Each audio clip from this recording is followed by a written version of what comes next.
Welcome to day 32 of Lent. I love comedy. I love to be funny. Mostly I use sarcasm to make jokes. Well, the problem is that that's usually at someone else's expense. And sometimes I cross that line and I hurt feelings. I didn't mean to hurt someone's feelings, but in my self-centered quest to be funny, it happens. And if you really knew my heart, you would just laugh along with me.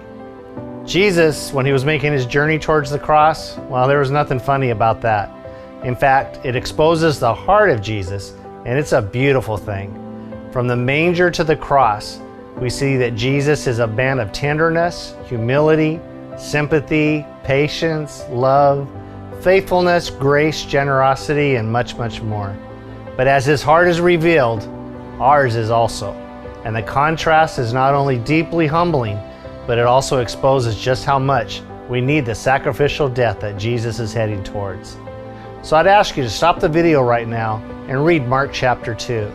You'll clearly see the contrast between the human heart and the heart of Jesus. So stop right now, see it for yourself, and then come back and hit play.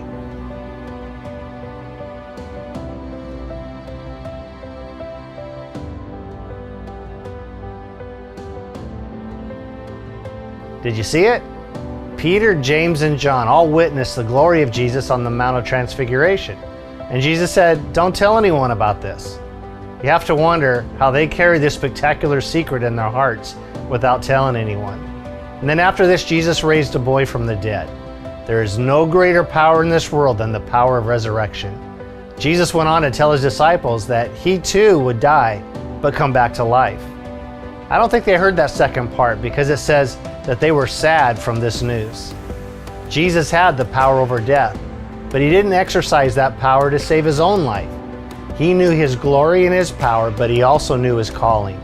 Matthew 20:28 says that Jesus came not to be served, but to serve and to give his life as a ransom for many. So you would think that after 3 years, his disciples would understand this. But at the end of Mark chapter 2, Jesus sees his disciples arguing. And what are they arguing about? Who among them is the greatest? Really? As the greatest one who ever lived and was willing to march to a criminal's death, his disciples are arguing who among them is the greatest? I wish I could say that I can't relate to this, but I can. I sadly share this heart, and probably so do you.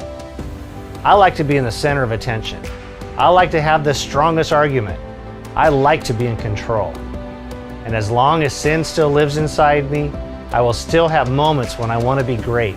And when I do, I demonstrate how much I need the grace of this glorious and powerful Jesus, who did not save himself, but willingly died to save people like me from myself.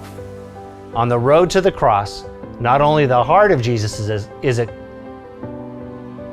on the road to the cross, not only is the heart of Jesus exposed, but ours is too. And let me finish with this.